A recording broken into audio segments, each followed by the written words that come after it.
Kemarin waktu yang di Binjai Bang, itu ada imam besar juga Masjid Al-Aqsa. Ini orangnya.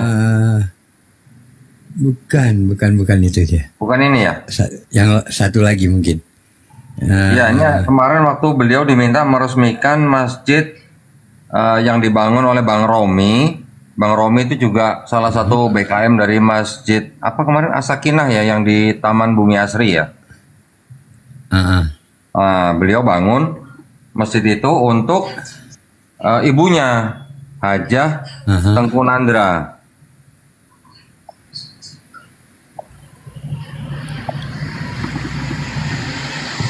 Oh, berarti lebih dari satu ya itunya ya? Lebih dari satu. Ini beliau ini. Yang di belakang.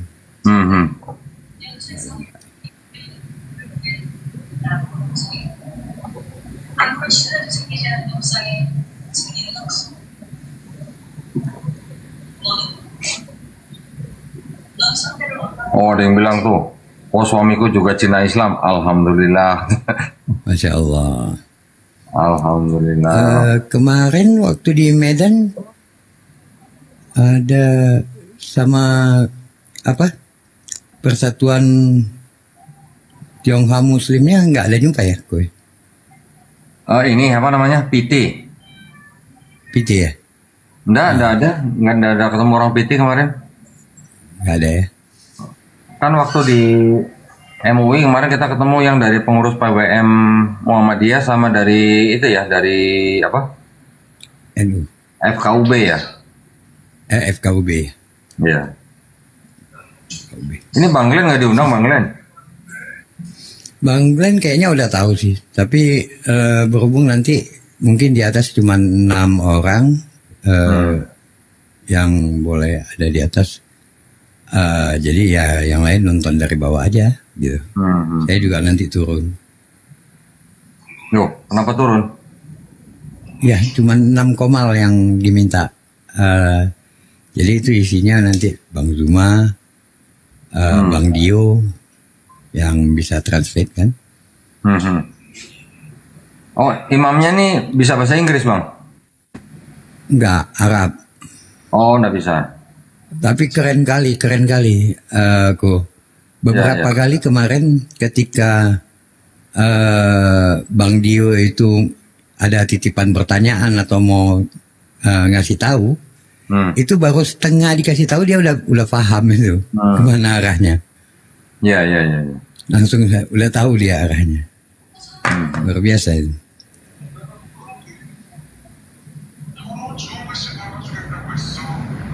Udah sering ini berarti ya beliau ya? Udah sering ikut apa komal yang di Indonesia ya berarti ya? Cuman ke komal ini aja. Oh, komal ini aja. Beliau sering itu sering live sendiri. Oh gitu, Masya Allah. Selalu on cam itu untuk mensiarkan di sana seperti ini. Wah, kalau dia sering-sering masuk komal ini nanti bisa banyak yang syahadat nanti. Iya, kemarin itu panjang juga dia kasih ceramah. Oten nggak dikenal, adanya Nasrani. Oh, oke. Ya. Nggak kenal Yesus. Yang ada siapa nih? Isa.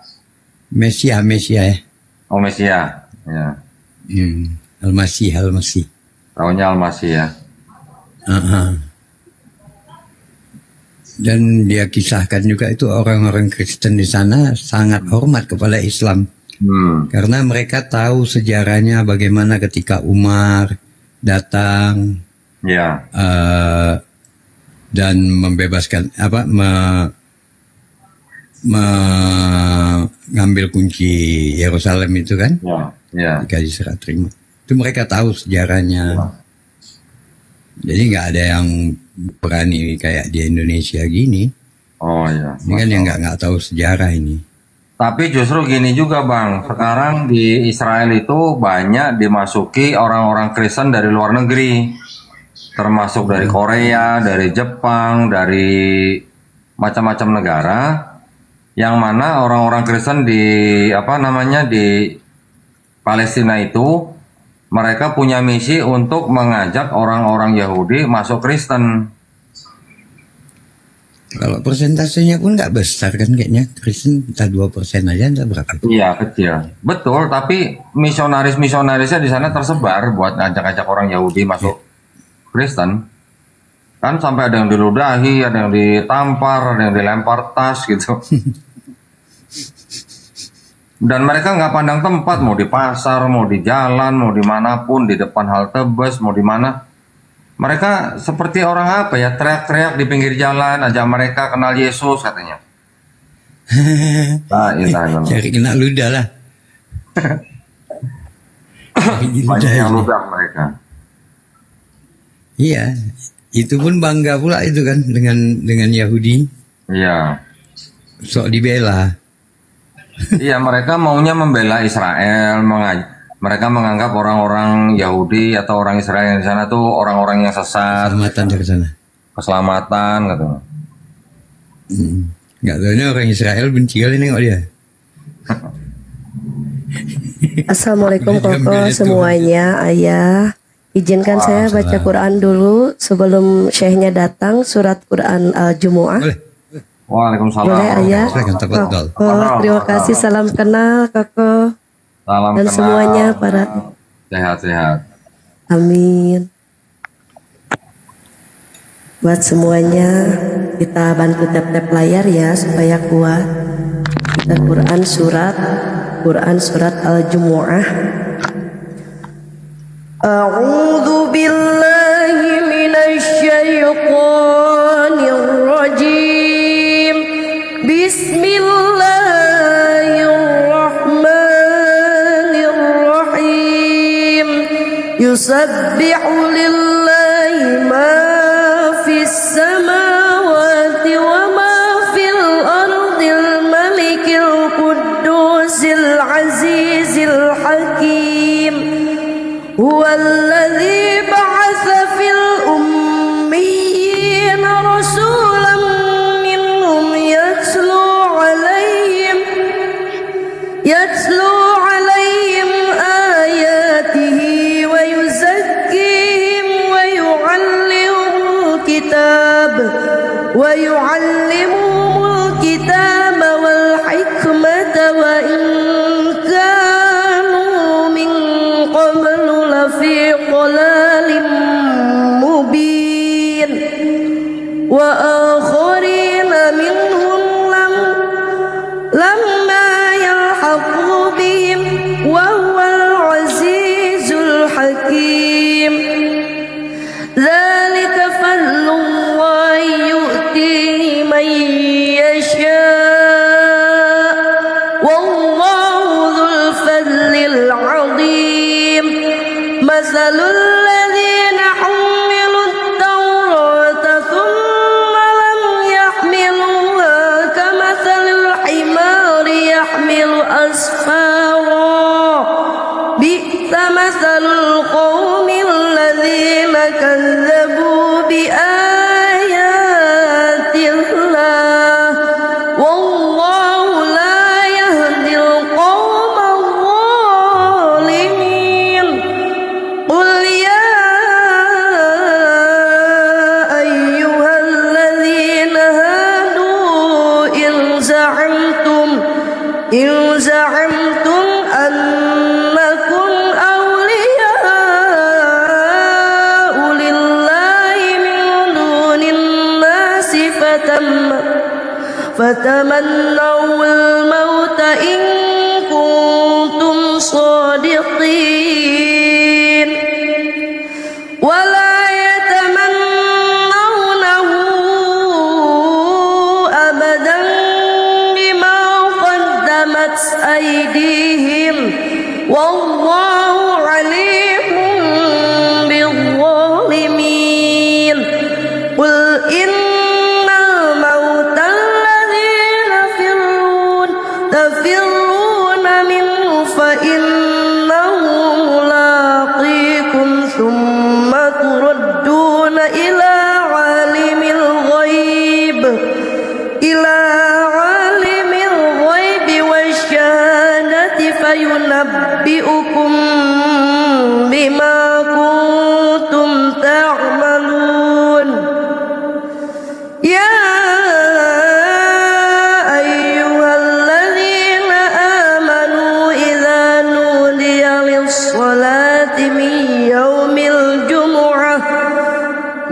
يوم الجمعة فاسعوا إلى ذكر الله وذروا البيع ذلكم خير لكم إن كنتم تعلمون فإذا فضيت الصلاة فانتشروا في الأرض وابتغوا من فضل الله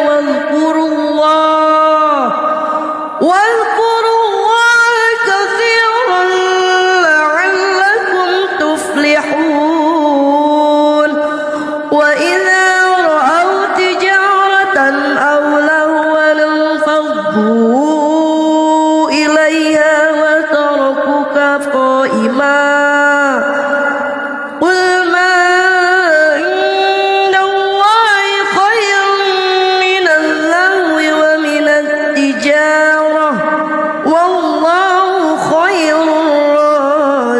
الرازقين صدق الله العلي العظيم وصدق رسوله النبي الكريم وما نحن على ذلك من الشاهدين والشاكرين والحمد لله رب العالمين صلاة الله سلام الله على طه رسول الله صلاة الله سلام الله على ياسين حبيب الله توسلنا ببسم الله وبالهدي رسول الله توسلنا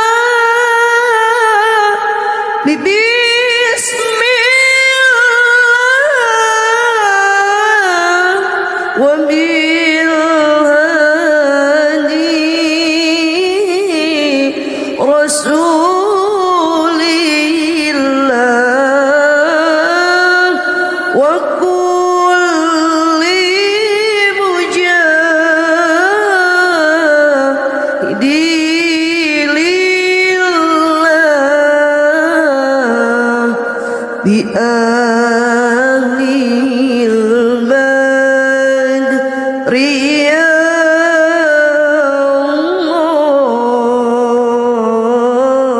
الله صلاة الله سلام الله على ياسين حبيب الله صلاة الله سلام الله على ياسين حبيب الله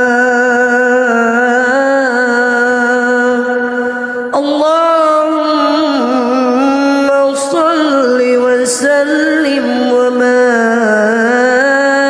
وبارك عليه صلوا على النبي Muhammad Allahumma sholli wa sallim wa barik alaihi. Silakan dilanjut Koko, Masya Allah.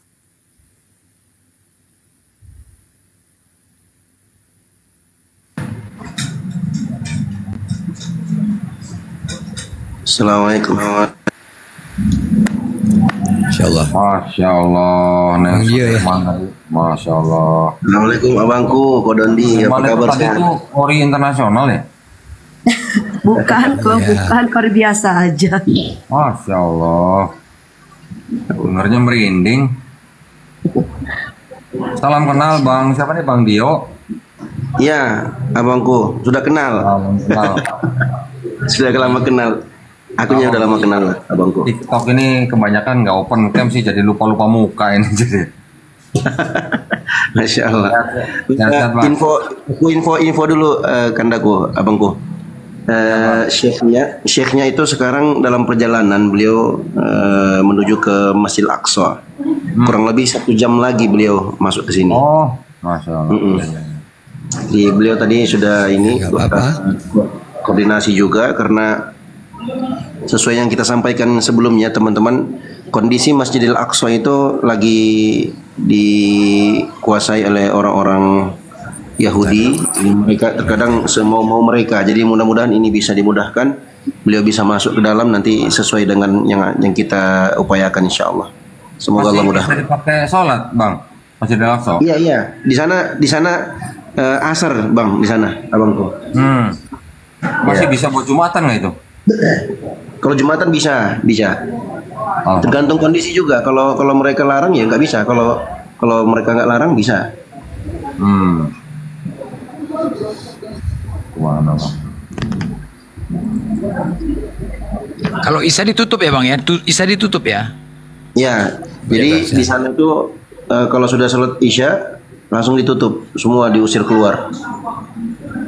Jadi di sana waktunya beliau itu jam sekitar asar lah, jam 4, jam 5 begitu. Itulah kesempatan karena nggak ada sholat kan, nggak ada sholat jadi bisa bebas masuk. Itu pun kalau nggak ada penjagaan. Nah biasanya itu ada penjagaan, kadang juga enggak. Ya tergantung kondisi kata beliau. Tapi beliau udah janji dari kemarin ya. Insya Allah mudah-mudahan nggak ada halangan. Amin. Semua Allah Tapi mudahkan. tidak ada kerusuhan sana kan? Tidak ada Enggak, kerusuhan ya? aman bang, nggak ada. Yang konflik itu di daerah-daerah kita lihat di berita-berita itu. Kalau di Masjidil Aqsa-nya aman. Harusnya umat Islam ini ya bagi-bagi kopi gitu ya ke tentara-tentara Israel ya. Kenapa bang? Kenapa bang? Harusnya umat Islam di sekitar Masjidil Aqsa tuh bagi-bagi kopi gitu ke tentara Israel ya. Iya, kalau kopi sinyani dah biar mati semua tuh. Iya, kopi kasih racun gitu. Masya Allah. Tapi hubungan Yahudi dengan Islam bagus ya beribadah ya. Nah begitu giliran Oten nggak ada. Besar Oten nggak ada. Hotelnya malah nggak ada. Dia kan ini bang, yang keras itu yang militer itu bukan Ya, Zionis, Yahudi, ya. tapi Zionis. Zionis. Kalau Yahudi yang ahli ibadahnya itu biasa aja sama kaum muslimin pun ya, baik hubungannya, kan beliau sudah jelaskan kemarin kan. Ya, Yang rese itu yang tentaranya itu yang rese, polisi-polisinya itu yang rese. Sopaten ya. Ya, kalau yang ahli-ahli ibadah tentaranya itu rata-rata mah semua Zionis ya. iya, Iya, Bang. Zionis. Kalau yang ahli-ahli ibadahnya itu yang kita biasa lihat itu yang pakai topi terus berjenggot terus panjangkan cambangnya itu mereka sama Islam pun baik, cuman mereka anti sama Kristen di sana. Kalau Kristen diludahi, Diambil diroba-roba bang, dibilang Kalau yang sama Kristen itu mereka ini ya sayang ya. sayang diludahin. kasih orang itu kan sama mereka kan.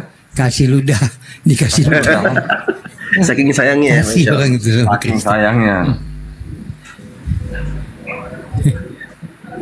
Cuman yang kena ludah pun perasaan sok disayangi kali ya kan. Iya. Iya betul. Oke, buat kawan-kawan mujahid typing muslim di bawah semangat ya. Standby. Semangat. Pokoknya yang menghujat kalian sikat aja di bawah itu. Ya, Keren. Apresiasi buat kawan. Sejarah ya Masjidil Aqsa itu pertama kali didirikan oleh Nabi Adam ya bang ya. Nabi Adam ya. Ya. Masjidil Aqsa bangunan masjidnya atau kompleknya, Bang? Iya, bangunan apa kompleknya? Kalau bangunan itu mah baru di abad pertama Masehi, Bang. Oh, berarti kompleknya, Bang? Ya, kalau kompleknya mah udah dari zaman Nabi Ibrahim, Nabi Adam sudah ada.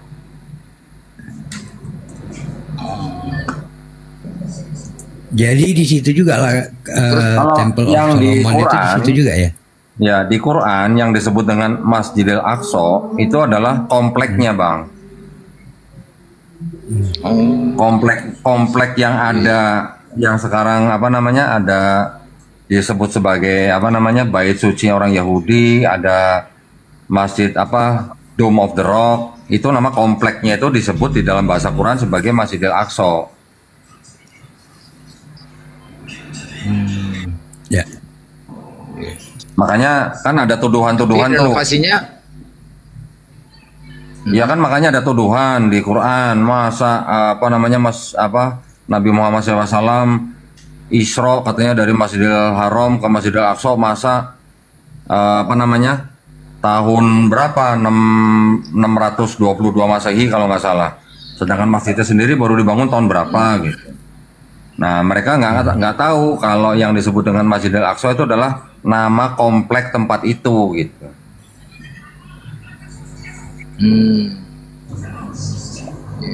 Tapi terus direnovasi para nabi ya, dibangun para nabi ya. Dibangun, iya. Tapi katanya sempat dikuasai juga oleh pihak Kristen, gue. Oh, sempat. Kalau dikuasai Kristen mah sempat ya. Tempat itu sempat rebutan Romawi, kemudian Islam, kemudian Persia juga pernah menguasai, kemudian direbut Romawi lagi pernah.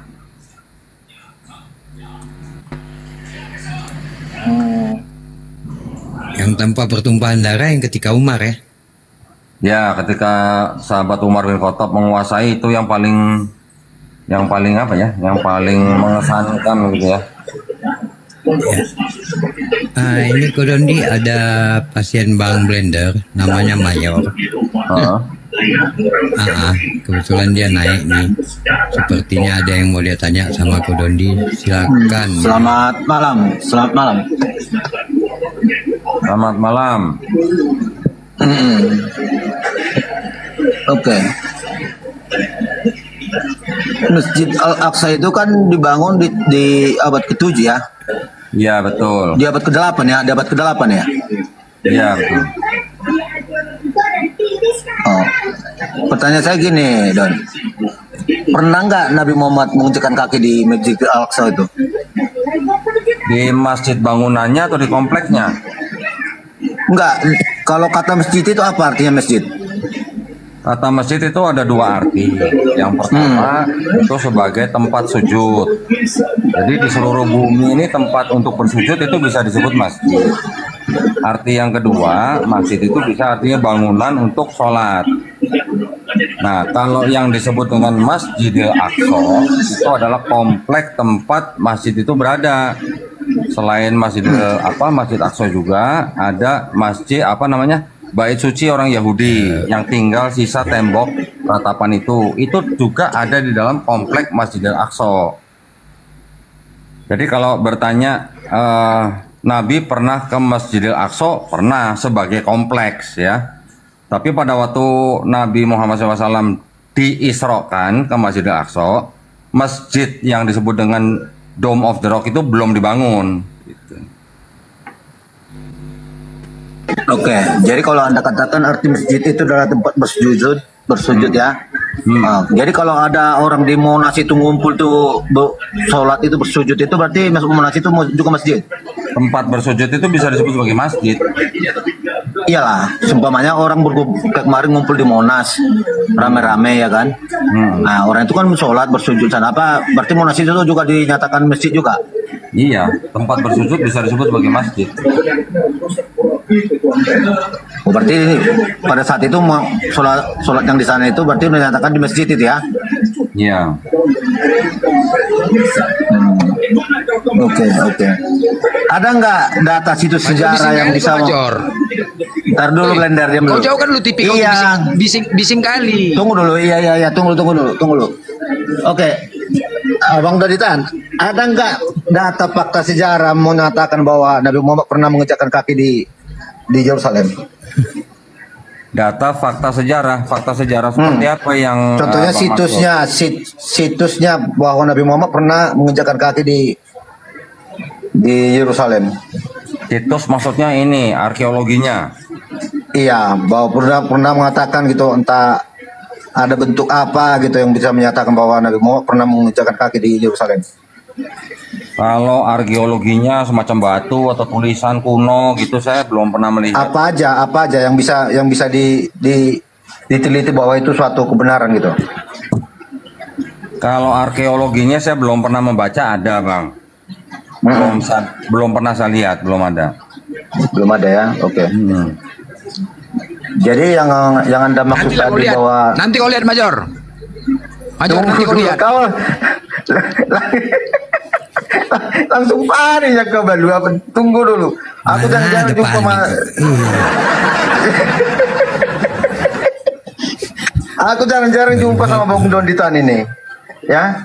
Jadi tadi pernyataan Koko tadi kan bahwa Nabi Muhammad pernah ke Masjidil Aqsa. Jadi itu kapan waktunya tuh? Waktu Isra Mi'raj. Waktu Isra. Oh. Tapi katanya Anda belum bisa menemukan situs fakta sejarahnya bahwa Nabi Muhammad pernah ke sana. Tapi kok bisa Anda percaya kalau itu pernah ada gitu? Nah iya, kan kita bisa baca di Quran ada Isra Mi'raj. Kemudian juga ada hadis-hadis yang lain Isra Mi'raj. Nah Isra Mi'raj itu kita bisa tahu tahun berapa. Itu terjadi tahun ke-10 Nabi diutus menjadi Nabi. Kalau disebutkan tahun ke-10 berarti tahun berapa, Bang? Tahu nggak, Bang? Oke, jadi gini, maksudnya kasih paham dulu aku. Jadi gini kok, kalau menurut Anda, coba dulu Anda jelaskan dulu bagaimana saya bisa memahami bahwa peristiwa Isra Mi'raj itu suatu fakta kenyataan gitu, bahwa itu benar-benar nyata gitu. Oke. Bang Mayor pernah riset nggak? Enggak, justru itu saya mau tuh maksudnya gini Bang Tan. Seorang manusia naik ke langit ke-7 jumpa dengan Allah ya untuk menjemput perintah sholat. Bagaimana kita menjelaskan ini bahwa ini suatu fakta sejarah? Ya, kalau ditanya fakta sejarah atau bukan, secara arkeologi saya nggak bisa jelaskan karena tidak ada bukti atau situs atau batu yang ada tulisan tentang peristiwa Isra Mi'raj. Tetapi di dalam Islam itu ada sebuah tradisi. Tradisi itu yang disebut dengan Quran dan juga dengan hadis. Di dalam hadis kita juga memahami tidak sembarang hadis diterima oleh kalangan Islam. Kalau yang meriwayatkan hadis itu orangnya tidak alim, silsilahnya nggak jelas, dan tidak sampai ke Rasulullah. Jadi kalau di kita, tradisinya sendiri sudah mempunyai syarat yang ketat. Orang yang diterima riwayatnya dan dijadikan menjadi hadis yang sahih, itu kita sampai meneliti orang yang ngomong itu orang yang seperti apa gitu. Kalau orang itu dianggap sebagai orang alim, silsilahnya jelas, nggak pernah bohong, nggak pernah dusta, dan riwayatnya atau sanadnya sampai kepada Rasulullah, kita anggap itu sebagai suatu kebenaran gitu. Ya. Jadi kalau misalnya ada sebuah riwayat Nabi Isra pada tahun ke-10 dia menjadi nabi yang menceritakan orang yang alim, orang yang tidak pernah berdusta, bahkan tidak pernah berbohong kepada seekor binatang sekalipun, dan silsilahnya jelas dan sanadnya sampai ke Rasulullah, kita anggap itu sebagai hadis yang sahih. Jadi itu sebagai suatu kebenaran gitu. Kalau mau ditanya sebagai fakta sejarah sebagai bentuk arkeologi, saya belum pernah lihat arkeologinya, batunya atau ada prasasti atau apa yang menceritakan tentang itu juga saya belum pernah lihat. Tetapi walaupun ada, itu juga bukan sebagai suatu parameter yang pasti gitu bahwa namanya prasasti itu suatu kebenaran gitu. Setiap orang pada zamannya bisa membuat prasasti masing-masing gitu. Jadi kita punya standar sebenarnya lebih tinggi daripada sebuah batu yang dipahat begitu. Gitu kalau saya, Bang. Assalamualaikum warahmatullahi wabarakatuh. Nanti izin nambah satu putaran ya, host Ustaz Dondi. Waalaikumsalam. Lanjut Ustaz. Oke. Jadi gini maksud saya. Jadi itu yang saya pikirkan kok. Kalau memang itu hanya sebatas diimani, tapi tidak bisa dibuktikan secara fakta sejarah, ya saya juga berpikir ini bagaimana? Apakah memang hanya sebatas cerita aja untuk dipahami, atau memang itu kisah itu pernah ada gitu? Contohnya di waktu Nabi Musa membelah lautan, membawa Bani Israel keluar dari tanah Mesir, ya dengan diteliti dengan para ahli, ya memang ada. Di Laut Merah itu memang ada ya bekas contohnya roda keretanya Raja Firaun ya, bagaimana ditemukan dengan situs-situs lain ya. Nah, itu yang bikin saya ini maksud saya bagaimana ini dijelaskan menjadi suatu fakta sejarah gitu. Itu yang saya ini kan kok. Ya, tadi kan sudah saya jelaskan bahwa kita punya parameter malah lebih tinggi daripada sebuah batu prasasti gitu. Jadi kalau tadi Bang Mayor mengimani Laut Merah pernah dibelah dua oleh Nabi Musa hanya berdasarkan bekas-bekas keretanya tentaranya Firaun, itu sendiri kan juga tidak ada tulisannya bahwa pernah terjadi laut dibelah begitu kan, hanya kereta-kereta yang terdampar di situ yang tenggelam di laut. Tulisannya kan tidak ada. Fakta sejarah arkeologinya tentang Laut Merah terbelah juga tidak ada. Bang Mayor tadi hanya berdasarkan bekas-bekas kereta tentara yang tenggelam di laut gitu kan. Tidak ada tulisannya. Sedangkan Bang Mayor juga hanya berdasarkan kitab yang menceritakan tentang Nabi Musa pernah membawa bangsa Israel membelah laut gitu.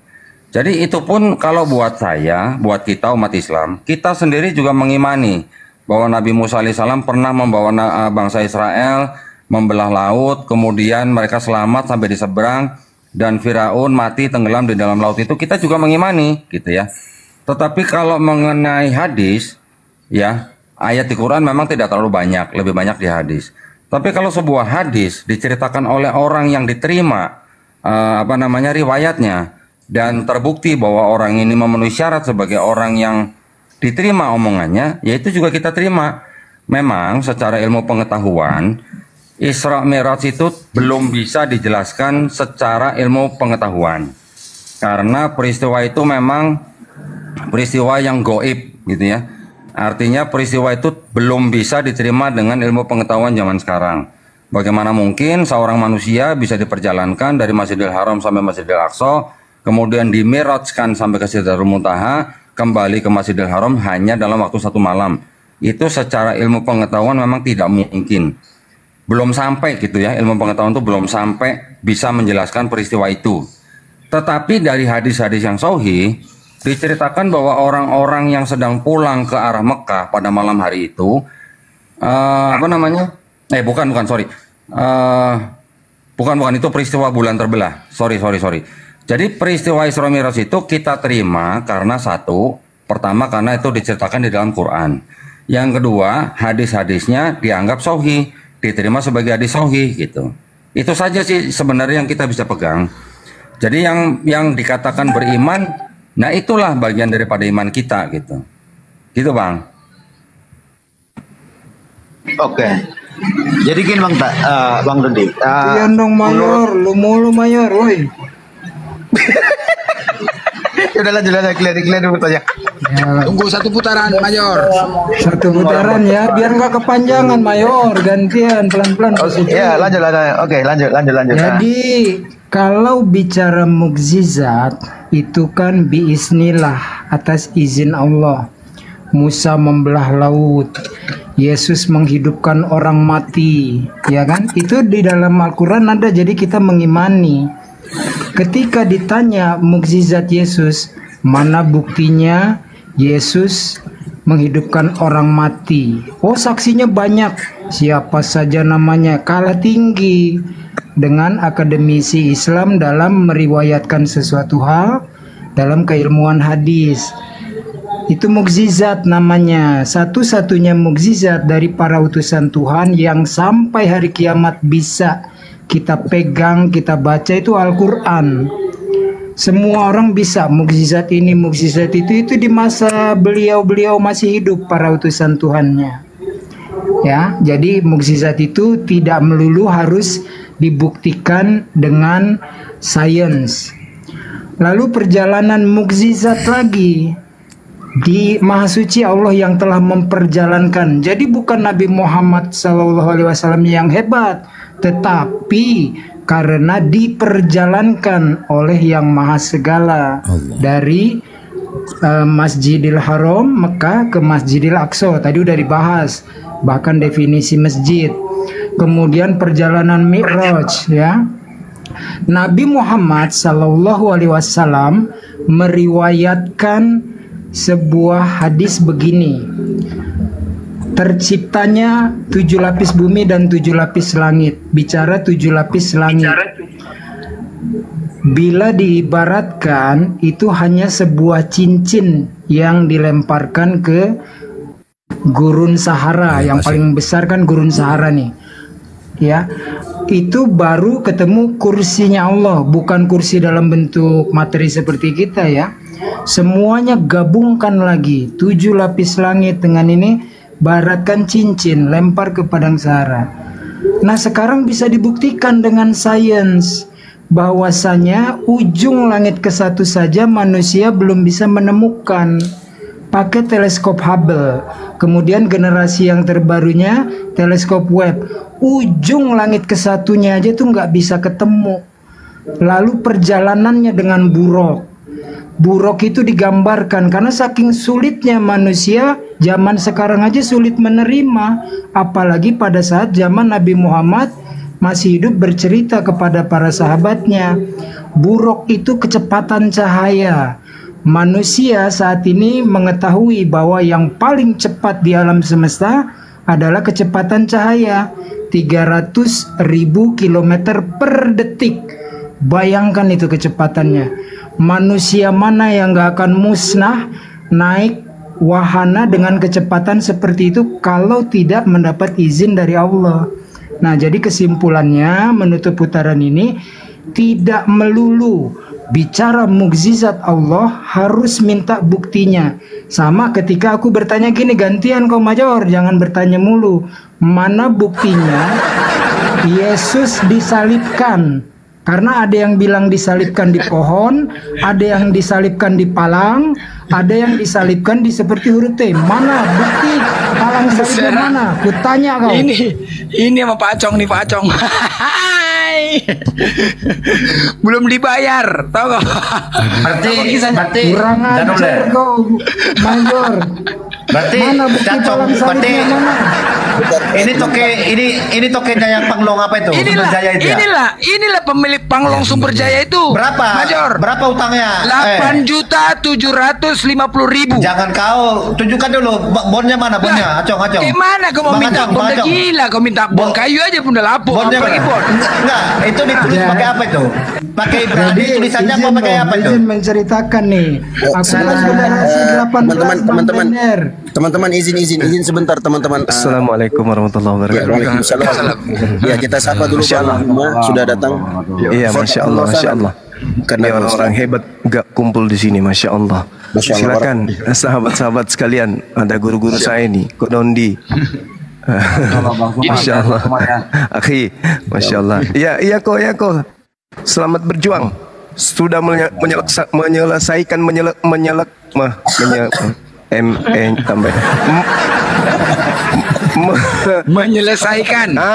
menyelesaikan tugas mulia. Alhamdulillah, masya Allah, subhanallah. Sehat selalu, panjang umur, Kodondi. I love you full, my brother. Mayor, thank you. Lanjut, Bang Mayor. Ya. Mau bertanya boleh Bang? Silakan. Ada nggak Bang bukti arkeologi Nabi Elia ke surga naik kereta berapi Bang?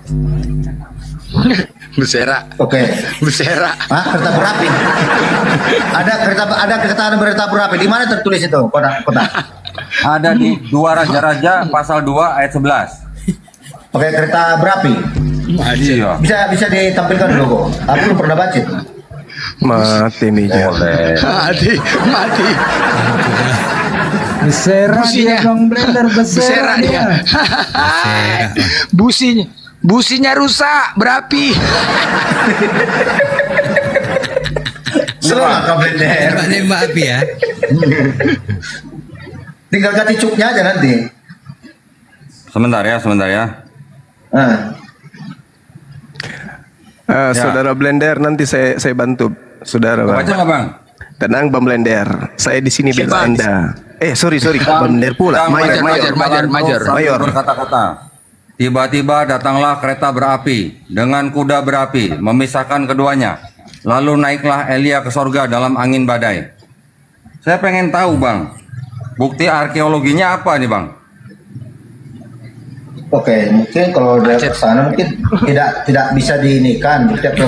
Soalnya yang mengatakan itu nabi siapa, yang mengisahkan nabi siapa, ya? Salah. Jadi gini, salah bukan begitu jawabannya. Bentar dulu. Kunci jawabannya itu sama aku. Kunci jawabannya sama aku. Salah jawabannya kayak gitu. Nanti kamu dibully. Kunci jawabannya ketika Elia naik, kursi rodanya nggak turun ke bumi lagi, dipakai. Coba baca di Daniel 7:9. Ada orang tua yang pakai, yang rambutnya kemudian bersih seperti bulu domba, dipinjamkan lagi sama bapak tua itu. Alamak. Jadi bukti arkeologinya nggak ditemukan di bumi, masih ada di atas, masih ada. Sementara aku terus melihat tahta-tahta diletakkan, lalu duduklah yang lanjut usianya, pakaiannya putih seperti salju dan rambutnya bersih seperti bulu domba. Kursinya dari nyala api dengan roda-roda, dari api yang berkobar-kobar. Jadi kursi roda yang dipakai Elia masih dipakai di atas. Itu kunci jawabannya. Belum turun ke bumi kursinya, belum. Masih ada di atas. Itu ya Mayor ya. Jadi kalau diminta mana bukti arkeologi, nggak ada, masih dipakai. Cuman pernah dipinjam starter class, nanti juga dipinjam lagi sama starter class nanti bisa merini. Itu loh. Oke ya, jawabannya itu Mayor. Catat Daniel 7:9. Lanjut. Ya. Jadi gini Kotan, bagaimana kitab suci itu kan kita imani ya, dengan akal sehat kita ya kan. Itu buktinya kalau kita itu memahami apa kandungan daripada kitab yang kita imani. Contohnya di waktu Nabi Nuh mendirikan bahtera dia, dikatakan itu jauh sebelum Nabi Musa. Ya, para orang-orang yang pintar ini, orang-orang ahli-ahli ini kan penasaran semua itu. Benarkah ini cerita yang tertulis ini? Dicari-cari ternyata ada, ya. Di Gunung Ararat itu ada berbentuk perahu yang sudah menjadi batu, yang menjadi gunung, ya. Diteliti bahwa itu, diprediksi bahwa itulah bahtera Nuh yang sudah tenggelam dulu, yang sudah yang terdampar dulu di Gunung Ararat. Kok lari ke bahtera Nuh ya? Ya, contohnya gini Bang Juma. Maksud saya kan kuping saya salah kali ya. Lanjut kok. Maksud saya gini, kita kan merujuk pada situs fakta sejarah yang tertulis pada kitab kita itu, ya. Contohnya tadi waktu Nabi Muhammad naik ke langit ke-7 menjemput perintah sholat, bagaimana menjelaskannya secara fakta sejarah. Tapi Kotan larinya tadi ke siapa tadi, Nabi Elia tadi naik kereta. Nah, ya ini juga perlu dibuktikan kan gitu. Jangan gitu aja kita terima. Apakah memang itu satu kisah nyata atau memang suatu cerita dongeng aja kan gitu.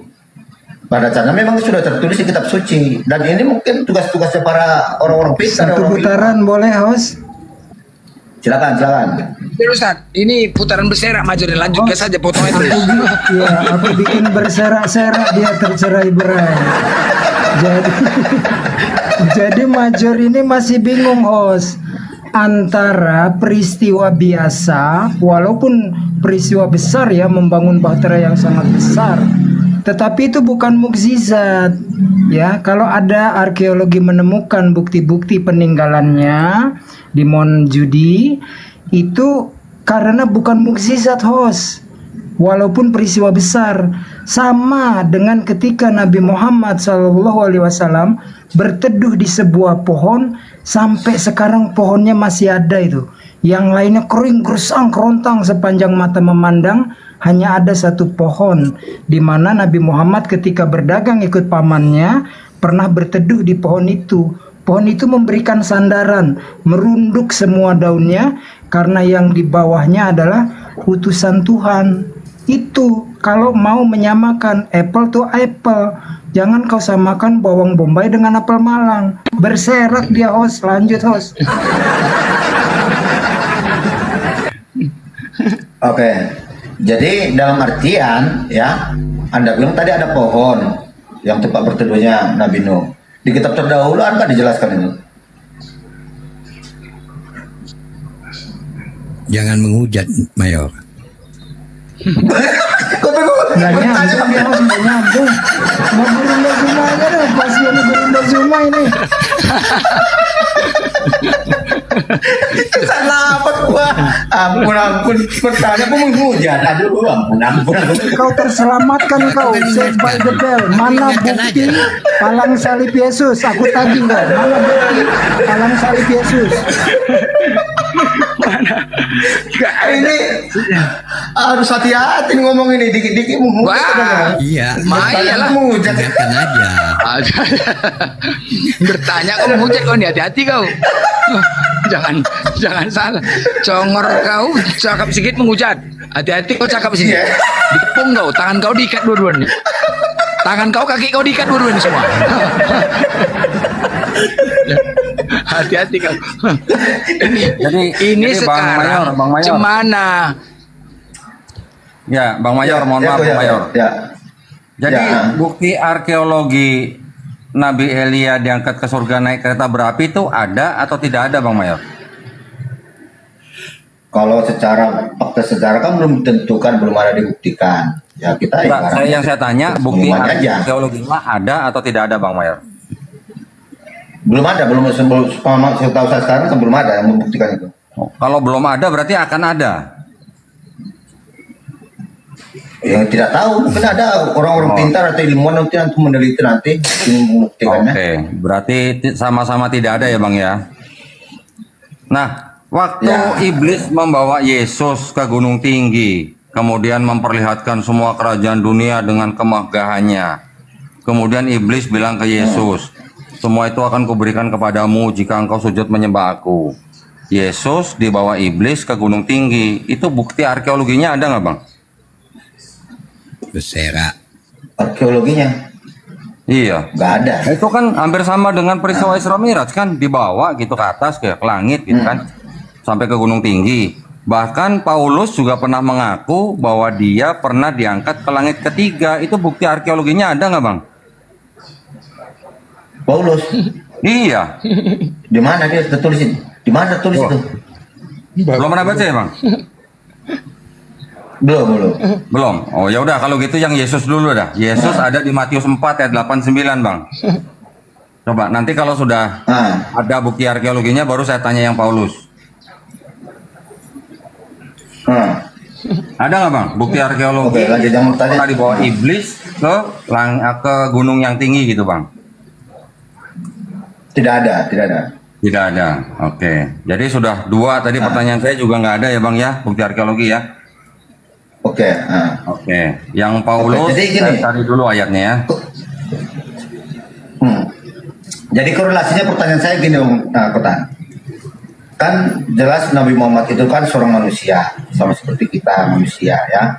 Ya dinyatakan dalam keimanan Islam itu bahwa Allah itu tidak bisa dilihat ya, dengan bagaimanapun tidak bisa dilihat, tidak bisa disetarakan dengan apapun. Tapi Nabi yang sudah membawakan ajaran Islam sudah menjumpai Tuhannya di langit ketujuh dan menerima perintah sholat, bertemu dengan para nabi. Nah ini yang bikin saya ibaratnya ini sebenarnya peristiwa ini nyata atau gimana kan? Itu makanya saya bertanya. Kalau terkait dengan tadi itu. Ya, kalau begitu menggunakan standar yang sama dengan Bang Mayor, bukti arkeologi Nabi Musa pernah berbicara dengan Tuhan di Gunung Sinai, bukti arkeologinya apa, Bang? Sama kan sebenarnya kan? Seorang nabi berbicara dengan Tuhan, ya kan? Face to face, ya walaupun ada hijab atau tidak ada hijab.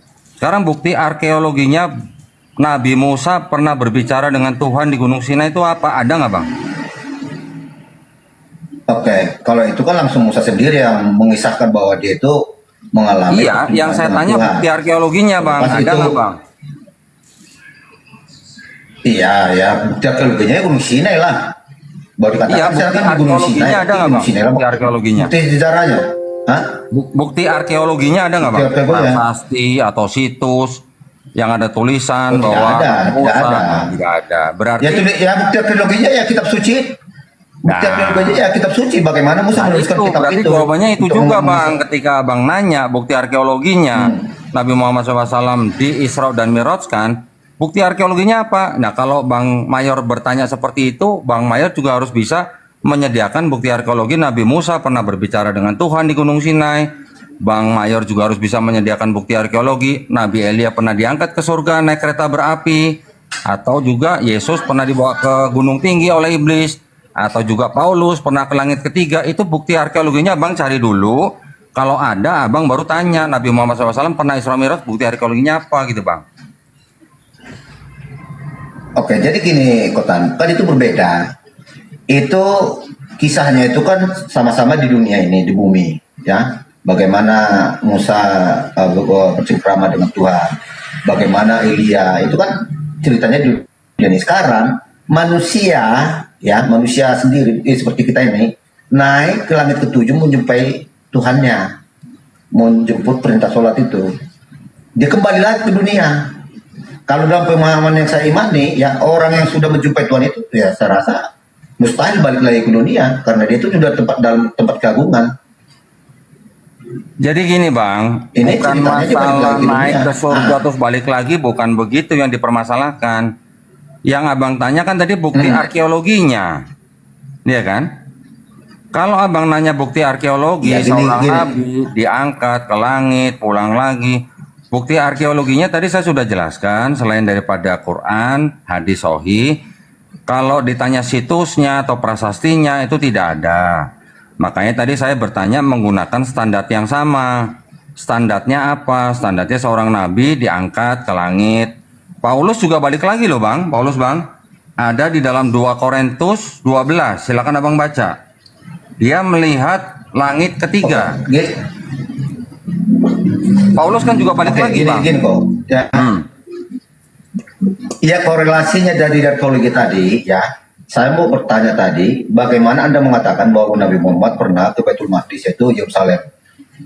Terkait dengan tadi situs-situ tadi, ya fakta sejarahnya ada nggak bahwa Nabi Muhammad pernah menginjakan kaki di Yerusalem? Situs sejarahnya, bukan yang situs sejarah naik ke langit ketujuh.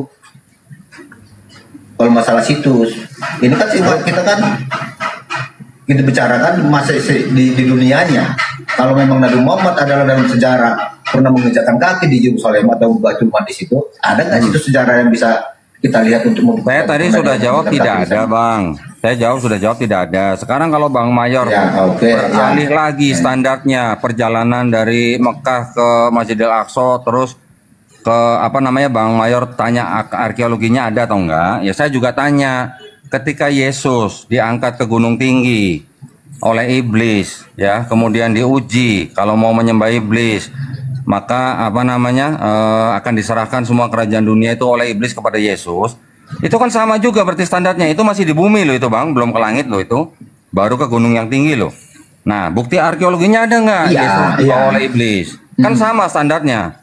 Kalau Abang mau bertanya bukti arkeologi dari Mekah ke Yerusalem, bukti arkeologinya ada atau enggak, atau dari Yerusalem ke Sidratul Muntaha terus balik lagi ke Mekah, bukti arkeologinya ada enggak? Saya punya pertanyaan yang sama dengan Bang Mayor. Tunjukkan bukti arkeologi Yesus pernah dibawa ke gunung tinggi, itu masih di bumi, masih di tempat yang sama-sama di bumi. Kalau Paulus ke langit yang ketiga, bukti arkeologinya ada atau enggak? Kalau tadi Bang Mayor juga bilang ada seorang nabi bicara dengan Tuhannya, saya minta bukti arkeologi Nabi Musa bicara dengan Tuhan di Gunung Sinai. Nah kan begitu jadinya, sama standarnya, saya menggunakan standar yang sama dengan Bang Mayor. Nah kalau Bang Mayor tidak bisa menyediakan bukti arkeologi dari 4 contoh yang tadi saya kasih, Bang Mayor rasanya perlu belajar lagi standarnya bukti arkeologi itu untuk apa saja gitu. Sekarang saya juga punya pertanyaan begini Bang. Bang Mayor tahu nggak kalau bumi itu punya garis orbit?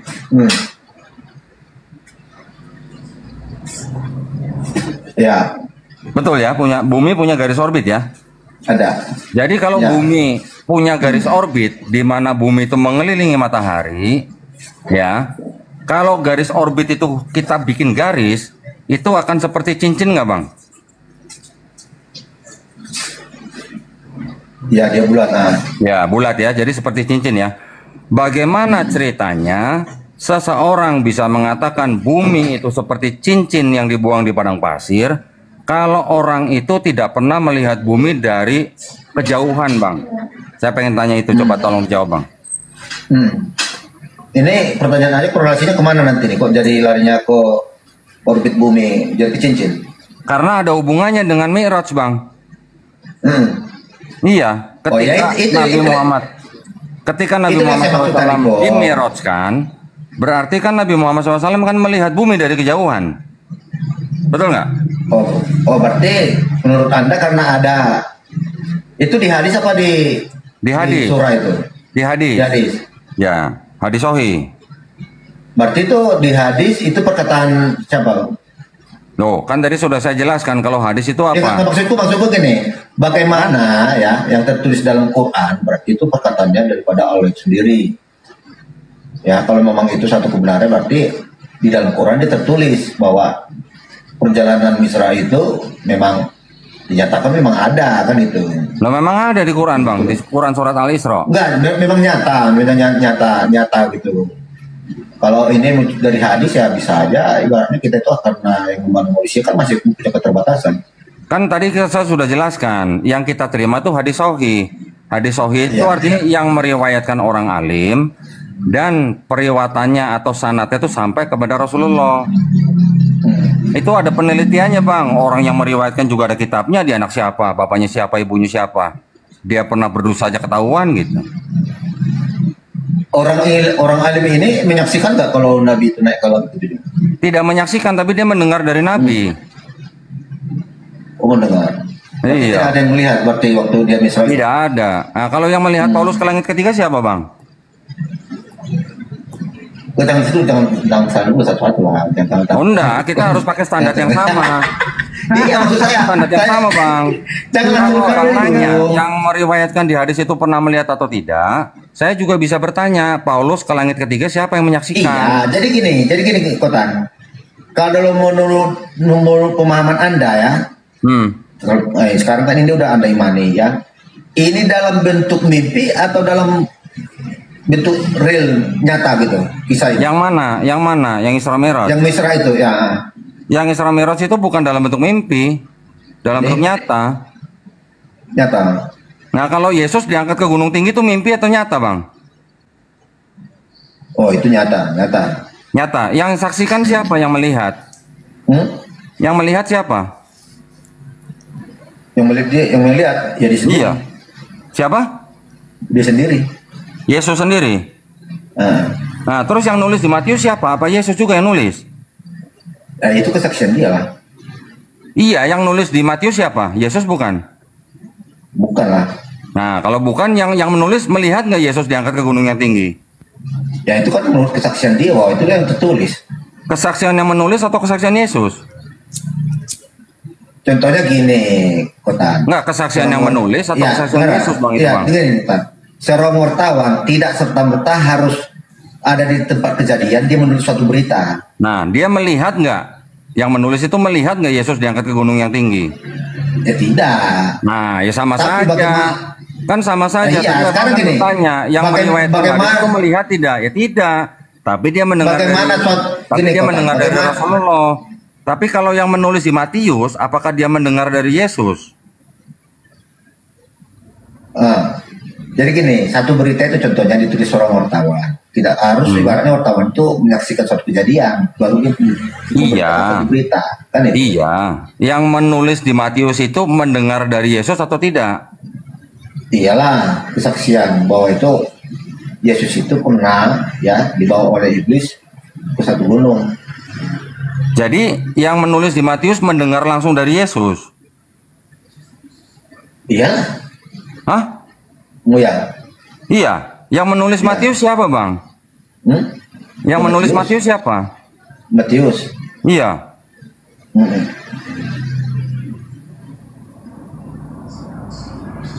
Loh, kok diam? Iya, Matius kok. Oh, yang menulis Matius. Matius yang mana bang? Matius orang Lewi bukan? Ya Matius yang sejaman dengan Yesus lah, nggak mungkin yang jabat ketujuh kan? Ya, tapi yang di dalam surat Matius ada nggak bang? Saya bernama Matius, mendengar ini dari Yesus, ada nggak bang begitu bang? Tidak. Yang namanya ya kan yang namanya tulisan dalam Bible itu kan tidak harus kita ini lagi, kita cari lagi, harus ngomong gitu. Ya. Itu kalau Paulus ya, bang, nanti kita imani. Ya, kalau Paulus bang, Paulus yang nulis, Paulus berbicara, dia menulis saya Paulus, Rasul Yesus gitu. Jelas yang menulis Paulus. Tapi kalau yang menulis Matius tidak pernah bicara aku bernama Matius, bertemu Yesus, mendengar dari Yesus, nggak ada ayat begitu bang. Gimana? Oke, sama aja gini kok. Kalau di saat Nabi Muhammad mendapatkan wahyu dari Tuhan itu, bagaimana siapa yang menyaksikan, sama aja kan seperti itu. Oh iya, makanya saya bilang kalau abang tadi bertanya, tadi yang meriwayatkan hadis itu melihat nggak Nabi Muhammad SAW Isra Mi'raj? Ya tidak. Ketika saya tanya abang, ketika Yesus diangkat ke gunung yang tinggi, yang menulis Matius melihat nggak? Kan nggak juga. Iya, bagaimana Yesus berkisah? Kalau sama-sama nggak melihat, berarti abang double standar pertanyaannya. Karena di kitab abang juga ada tulisan begitu. Beda dengan Paulus. Kalau Paulus menulis, aku Paulus, Rasul Yesus. Sedangkan yang menulis Matius, bukan hanya Matius, Markus, Lukas, Yohanes. Yang menulis, menurut orang-orang Kristen sendiri, menurut ahli-ahli sejarah sendiri, sudah hampir semuanya sepakat bahwa yang menulis Matius, Markus, Lukas, Yohanes itu bukan orang yang bernama Matius, bukan orang bernama Markus, Lukas, dan Yohanes. Mereka ditulis jauh setelah Yesus tidak ada. Ditulis paling cepat hampir tahun 70 Masehi, sebelum Bait Suci yang kedua dihancurkan. Dan ditulis tidak di tanah Palestina, ditulis di kemungkinan besar di Romawi atau di Syria. Jadi justru kalau dilihat dari kelas hadis, Matius, Markus, Lukas, Yohanes, menurut ilmu hadis di Islam bang, itu hadis yang maudhu. Gitu bang. Oke. Jadi gini Kotan, kalau Anda meragukan bahwa Matius itu bukanlah bagian daripada masanya Yesus, Lukas, Markus bukan. Sekarang gini, di dalam tema Anda juga kan dibahas tentang Isa. Isa itu menurut Anda Yesus bukan? Apa bang? Kalau menurut Anda Isa itu Yesus bukan? Isa Al-Masih adalah sama dengan Yesus Kristus orangnya, tapi ceritanya berbeda, diceritakan berbeda, diperspektifkan berbeda. Oke, berarti Isa sama dengan Yesus ya? Iya, orangnya ya, profilnya, sosoknya sama. Iyalah, oke, terlepas dari ceritanya ya. Oke, jadi gini, kok di dalam kisah dalam Quran kan dinyatakan bahwa di sana juga Isa itu mempunyai murid-murid juga, Hawariunnya. Iya. Oke, ada nggak Hawariun menuliskan tentang Isa itu di masa hidupnya? Tidak ada. Tidak ada. Jadi Injil yang dimaksud dalam yang diberikan Allah itu apa yang diberikan kepada Nabi Isa? Yang dimaksudkan Injil yang diterima oleh Nabi Isa alaihissalam itu adalah wahyu yang diturunkan Allah Subhanahu wa taala kepada Nabi Isa alaihissalam, putra Maryam, untuk Bani Israel pada zaman itu. Itu yang dimaksud dengan Injil. Oke, Injilnya bisa nggak kita temukan sekarang Injil itu yang diberikan, yang diwahyukan Allah itu kepada Nabi Isa? Kalau sebagian daripada pesan-pesan di dalam Injil bisa kita baca di Quran. Tapi kalau yang disebut dengan wahyu itu ada di dalam kolbunya Nabi Isa alaihissalam. Dan karena Nabi Isa alaihissalam sudah diangkat Allah Subhanahu wa taala, maka wahyu itu bersama-sama dengan Nabi Isa alaihissalam. Oh, gitu pula ya? Iya. Jadi sama kayak Yohanes 1 ayat 1 juga di ceritanya? Oh enggak, beda. Hah? Kayak Yohanes 1 ayat 1 kan dikatakan firman bersama dengan Allah kan. Firman itu pada mulanya kan bang ya? Iya, baru Jadi katanya Yesus Alfa Omega bukan bang? Bentar dulu. Kita jangan melompat dulu, Kotan. Loh, abang larinya ke Yohanes 1:1 gitu. Iya, sekarang mulanya kenapa bentar dulu? Ya, bentar dulu. Kalau Anda meragukan apa yang ditulis oleh penulis Injil yaitu Markus, Lukas, Yohanes, ya, bagaimana Anda menyatakan bahwa ada Injil? Anda bilang ada yang diwahyukan Allah kepada Nabi Isa. Jadi Injil itu yang mana? Iya, namanya wahyu itu apa bang? Namanya wahyu itu apa? Oke, perkataan Tuhan. Perkataan Tuhan yang diberikan kepada salah seorang nabi kan? Iya. Ya, kalau nabinya itu meninggal, wahyunya kemana bang? Iya, sekarang gini, maksud saya gini.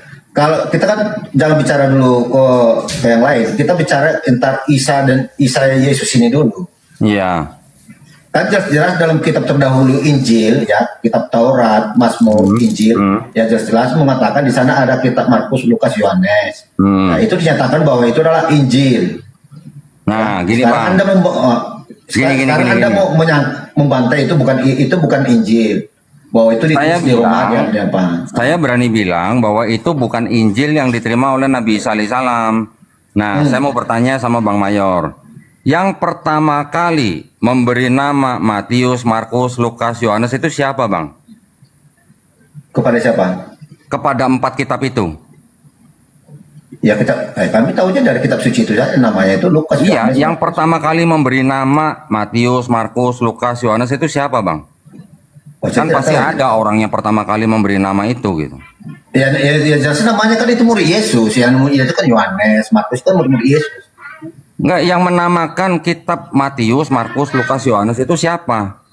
Abang nggak tahu? Ya karena itu berdasarkan kesaksian dari sang penulis, ya itu dinyatakan nama dia menjadi nama kan nggak ada. Aku bernama Matius, aku bernama Markus, aku bernama Lukas, aku bernama Yohanes, kan nggak ada di 4 kitab itu. Oke, sekarang terus yang akhirnya memberi nama 4 kitab itu siapa orangnya bang? Oke. Kalau untuk nama itu sudah jelas ya, jauh sebelum Yesus pun mengangkat mereka jadi murid, itu sudah menjadi nama mereka. Contohnya Yohanes, ya, Markus, Lukas. Nah, yang saya tanya, yang memberi nama kitab itu Matius, Markus, Lukas, Yohanes yang pertama kali itu siapa, bang? Ya orang yang mengumpulkan kesaksian daripada Markus itu. Mana ayatnya? Aku bernama Matius, aku bernama Markus, ada ayatnya. Oke, jadi gini aja. Kalau memang Anda bisa, coba Anda sebut kalau nama-nama Hawariun itu siapa? Apa? Nama-nama Hawariun yang dimaksud Quran itu siapa? Ya nama-nama Hawariun itu ya ada di hadis juga pasti. Nama-namanya kurang lebih sama dengan nama-nama yang ada di dalam hadis-hadis Israiliyat. Nama-namanya kurang lebih sama, tapi itu bukan masalah. Yang saya maksud, yang saya tanya, yang pertama kali memberi nama kitab 4 itu sebagai namanya Matius, Markus, Lukas, Yohanes itu siapa bang? Ya jelaskan dari hasil temuan mereka, ini tulisannya siapa, ya itu dituliskan menjadi dari kitabnya kitab Lukas. Berarti itu kalau itu tulisannya Lukas, berarti itu kitabnya kitab Lukas, Injilnya Lukas. Kalau ditemukan itu dari kitabnya Markus, berarti itu kitab Injilnya Markus. Kan nggak ada ayat gini, kalau nama Matius, jadi gini. Lukas, Yohanes kan nggak ada. Oke, jadi gini Kotan. Jadi kalau memang Anda mau menyamakan Yesus, kasih paham dulu saya. Kalau memang Yesus itu memang adalah Isa adalah tadi, oke. Jadi saya mau cari kebenaran, apakah memang kisah Yesus yang ada di dalam Bible ini yang benar atau dalam Quran? Pernyataan yang saya mau kasih tanyakan gini. Siapa nama-nama Hawariun yang bersama-sama dengan Isa dulu? Kalau nama-namanya kita bisa sebutkan dari nama-nama yang ada di dalam Israiliyat bang. Ada Andreas, ada Yakobus, ada Filipus, ada Yohanes, ada Thomas, ada Bartolomeus, ada Matius, ada Yudas, ada Yohanes, ada Simon orang Zelot. Nama-namanya kurang lebih hanya beda dialeknya saja. Kalau di bahasa Ibrani, misalnya di bahasa Yunani Yohanes, kita sebut Yohana. Kalau namanya misalnya Yakobus, kita sebut sebagai apa gitu misalnya. Itu hanya transliterasi bahasa. Yang saya tanya, yang memberi nama 4 kitab itu siapa? Yang menemukan kitab itu, siapa yang menemukan? Yang menemukan siapa, bang? Yang menemukan siapa? Saya tidak tahu. Oh, tidak tahu. Nah, gini aja, bang. Makanya gini. Saya minta kita jujur-jujuran aja. Kita juga tidak usah muter-muter kalau nggak tahu. Kalau nggak tahu bilang aja nggak tahu.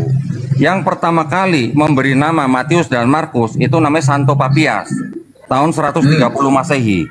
Yang pertama kali memberi nama Matius, Markus, Lukas, Yohanes itu namanya Santo Irenaeus tahun 180 Masehi. Jadi nama-nama kitab itu bukan dari penulis kitabnya, tapi dari bapak-bapak gereja di abad kedua. Itu maksud saya, bang. Oke, dasarnya orang itu membuat itu kitab Injilnya Markus, Injilnya Lukas, Injil Yohanes dari mana? Itu tradisi mereka yang menganggap bahwa Matius itu adalah orang Lewi yang menjadi pemungut cukai. Itu hanya atribusi. Ketika dia mengatakan Markus ini yang menulis, itu juga hanya atribusi yang dianggap bahwa ini yang menulis adalah Markus, muridnya Petrus sebagai juru tulisnya Petrus. Nanti juga yang menuliskan Lukas, dianggapnya bahwa Lukas itu hanyalah tabib dan teman seperjalanannya Paulus. Yang menulis Yohanes padahal disebut adalah Yohanes anak Zebedeus. Padahal semua ahli-ahli perjanjian baru sudah mengatakan bahwa yang menulis keempat kitab itu bukan orang yang bernama Matius, Markus, Lukas, Yohanes. Saya ada website namanya USCCB, United States Council Wali Gereja Amerika Serikat. Dari keempat kitab itu semuanya yang menulis bukan murid Yesus. Kalau abang mau buka, silakan buka www.usccb.org. Silakan dibuka. Di setiap di setiap gospel Matius ada penjelasannya dahulu. Ini siapa yang menulis gitu. Semuanya meragukan bahwa itu yang menulis adalah Matius, Markus, Lukas, Yohanes. Itu dari kalangan Kristen sendiri gitu. Jadi kalau yang tertulis dalam Quran itu dikatakan bahwa Isa itu mendapatkan Injil, Anda meragukan nggak? Ada di Quran surat Maryam ayat 30. Aku adalah hamba Allah, aku menerima kitab Injil. Ada. Injil itu siapa yang menulis? Tidak ditulis bang kalau di Quran. Artinya kitab tahu nggak bang dalam bahasa Arab bang? Ya jangan dulu, maksud saya gini. Makanya gini supaya abang tidak salah. Injil enggak. Ya maksud saya Injil yang dimaksud dalam Quran itu Injil itu apa? Kan tadi sudah saya jelaskan wahyu yang diturunkan Allah Subhanahu wa taala kepada Nabi Isa putra Maryam untuk Bani Israel pada zaman itu. Kan tadi sudah saya sebutkan. Bang Mayor menyimak nggak? Iya, berarti Quran juga Injil. Kok Quran Injil? Kalau Quran wahyu yang diterima oleh Muhammad SAW. Beda bang, kalau Injil wahyu yang diturunkan kepada Nabi Isa alaihissalam untuk Bani Israel pada zaman itu. Kalau Taurat wahyu yang diterima oleh Nabi Musa alaihissalam untuk Bani Israel pada zaman itu. Kalau Quran wahyu yang diturunkan Allah Subhanahu wa taala kepada Nabi Muhammad SAW bukan untuk Bani Israel aja, tapi untuk seluruh alam semesta, rahmatan lil alamin. Itu bedanya. Oke. Masya Allah. Masya Allah. Waalaikumsalam warahmatullahi wabarakatuh ya Syekh. Oke. Gini Kutan, Anda percaya nggak apa yang tertulis di Ini imamnya sudah datang ya Bang Ria, Bang Dio ya. Wajar turun aja kau. Aduh bau mulutmu, turun. Turun aja. Kenapa kalian tantrum? Turun aja. Kalau imamnya sudah datang tolong di steril ya. Nah, sterilkan dulu.